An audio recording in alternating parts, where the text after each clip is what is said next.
The crystal chandeliers of the Grand Azure Hotel sparkled above me as I pushed my housekeeping cart down the plush corridor of the 15th floor.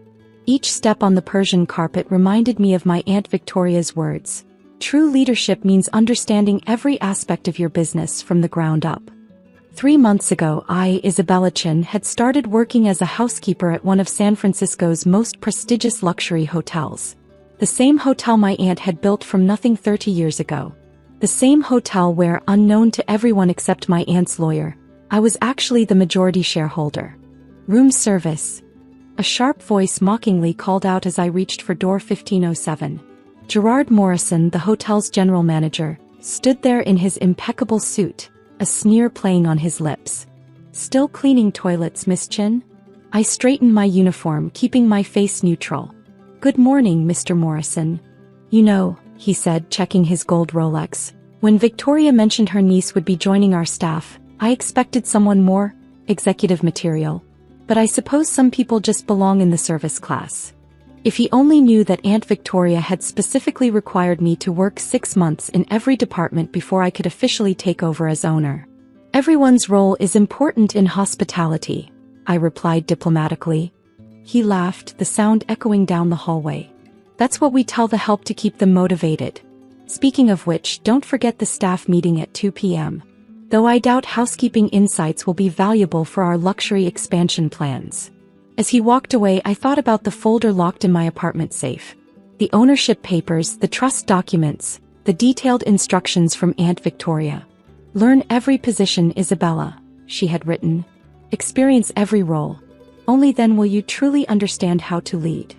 The staff meeting that afternoon was held in the hotel's grand ballroom, crystal chandeliers casting elegant shadows across the assembled employees. I sat in the back with the other housekeeping staff, watching as Gerard commanded the room from his podium. "The Grand Azure is entering a new era," he announced, his voice carrying authority. "Our expansion plans will make us the premier luxury hotel chain on the West Coast." However, his eyes swept the room, lingering dismissively on the housekeeping section. "This means we need to elevate our standards. Some of our current staff may not fit the new image we're cultivating." Maria, a housekeeper who had worked here for 20 years, tensed beside me. She had 3 kids in college, all on the hotel's employee education program that Aunt Victoria had started. "In fact," Gerard continued, a cold smile forming, "I'll be reviewing all ground-level positions next week. We need to ensure everyone here truly belongs at the Grand Azure." I felt my hands clench. This was exactly what Aunt Victoria had warned me about in her final days.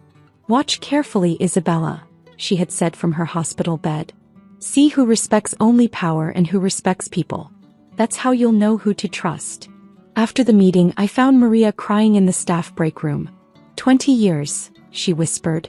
"Your aunt, she always treated us like family. Now Mr. Morrison." She wiped her eyes. "My kid's tuition." I wanted to tell her everything right then. That in 2 weeks, when the 6-month waiting period in Aunt Victoria's will expired, I would be announced as the hotel's owner. That Gerard's expansion plans would need my approval. That the education program would not only continue but expand. Instead, I simply said, "Trust in what Aunt Victoria built, Maria. Some things are stronger than they appear." That evening, as I cleaned the luxury suites on the top floor, I thought about power and how it reveals people's true nature. Gerard had no idea that every report he'd filed criticizing low-level staff had gone directly to my secure email. Every memo suggesting cuts to employee benefits had been logged.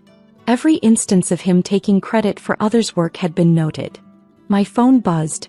A message from Mr. Chin, Aunt Victoria's lawyer. 2 weeks until the will reading.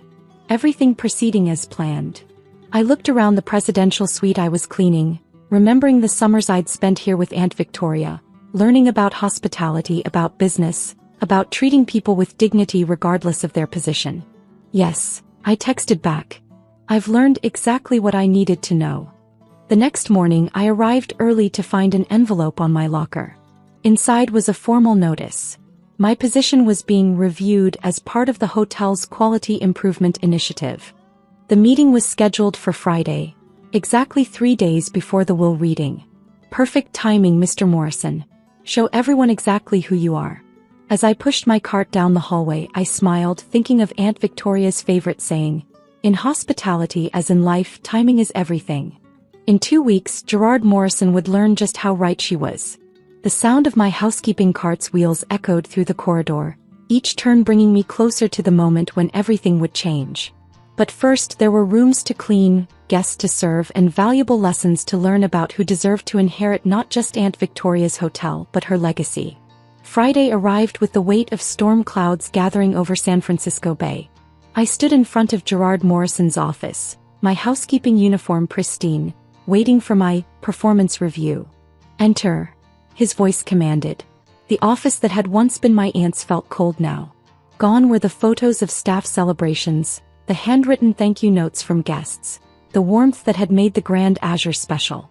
Instead, modern art pieces and industry awards dominated the walls, all bearing Gerard's name. "Sit," he gestured to a small chair, not looking up from his laptop. After a moment of calculated silence, he finally raised his eyes. "Miss Chin, your performance has been adequate. However, adequate isn't what the Grand Azure represents." I sat quietly watching him perform his practice speech. "Your aunt may have had certain outdated ideas about hotel management, but in today's luxury market we need staff who understand their place."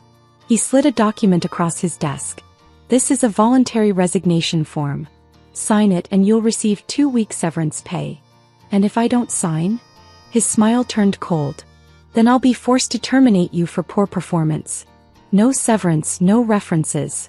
Your choice." I picked up the paper, reading it carefully. "May I have until Monday to decide?" "Monday?" He laughed. "Always putting things off. Typical of your level." "Fine. Monday 9 a.m. sharp. Though I should mention," he added with false concern, "several positions are being eliminated next week. The severance offer expires today." I stood up, smoothing my uniform. "Monday it is." "Your aunt would be disappointed," he called after me. "She built this place understanding luxury. You just understand cleaning toilets." I paused at the door. "Aunt Victoria taught me that true luxury isn't about crystal and marble, Mr. Morrison.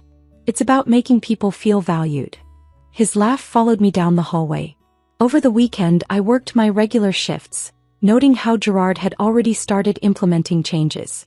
The employee dining room's quality had been downgraded. Staff breaks were shortened.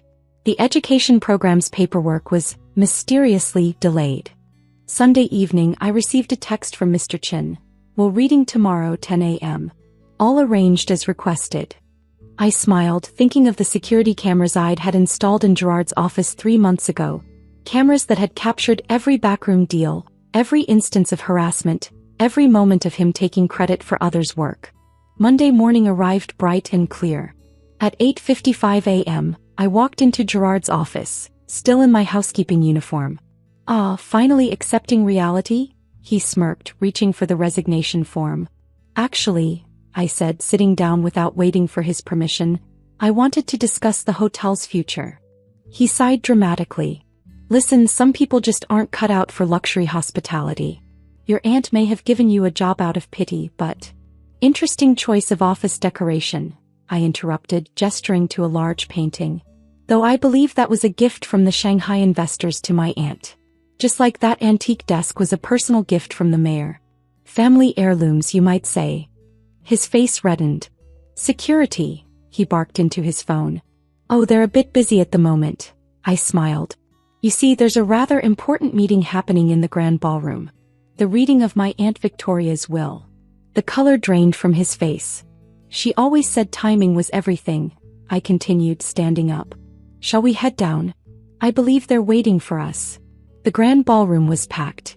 Hotel staff, board members, investors, all turned to stare as Gerard and I entered. Mr. Chin stood at the podium, documents ready. "Now that everyone is here," the lawyer began, "let us proceed with the reading of Victoria Chen's last will and testament." I took my seat in the front row, finally removing my housekeeping name tag. "The Grand Azure Hotel, including all properties and assets, valued at approximately $80 million, Mr. Chin read clearly, is hereby transferred to my niece, Isabella Chin." The room erupted in whispers. Gerard gripped his armrest, knuckles white.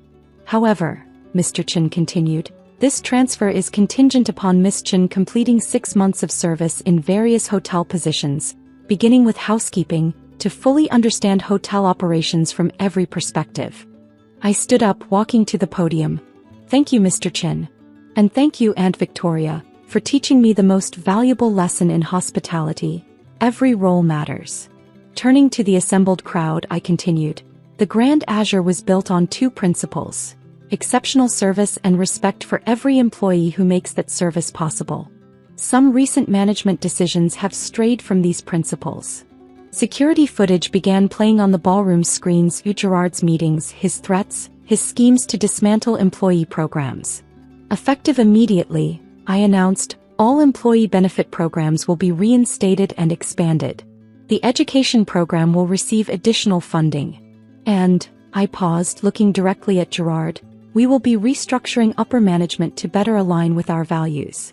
Maria, sitting with other housekeeping staff, had tears in her eyes. Around her, employees who'd feared for their jobs began to smile.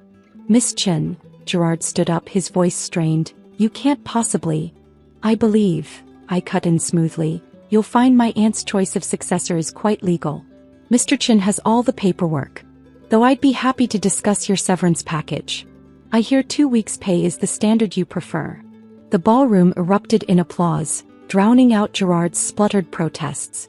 Later that evening, I sat in what was now my office, restored to how Aunt Victoria had kept it, with staff photos back on the walls. Maria knocked on the door holding a familiar housekeeping cart. Miss Chen? Miss Isabella. Isabella is fine, Maria. Come in. We just wanted to say. She gestured behind her where dozens of staff members gathered. Thank you. For understanding. For learning our jobs. I smiled, thinking of all the lessons learned pushing that housekeeping cart. Thank you for teaching me. Now, shall we discuss those education program applications for next semester? The next morning I arrived early as always. But instead of pushing a cleaning cart, I walked through my hotel, greeting staff by name, asking about their families, listening to their ideas. In the lobby, I paused by the grand staircase where a new portrait now hung. Aunt Victoria, smiling warmly with her favorite quote inscribed below. Luxury isn't about marble floors and crystal chandeliers. It's about making every person who walks through our doors feel valued, guest or employee. I touched my old housekeeping name tag, now framed on my office wall, and smiled. Some people thought true power came from looking down on others. Aunt Victoria had taught me it came from lifting them up. The Grand Azure continued to thrive, not just as a luxury hotel, but as a place where every employee felt valued. Gerard, last I heard, he was managing a small airport hotel, learning some valuable lessons about respect. As for me, I still help clean rooms occasionally, much to the surprise of wealthy guests. After all, as Aunt Victoria always said, the perfect room isn't about the thread count of the sheets or the brand of champagne in the minibar. It's about the care that went into preparing it. And care, I've learned, is something that can't be measured in stars or dollars, only in the pride of a job well done, no matter what that job might be.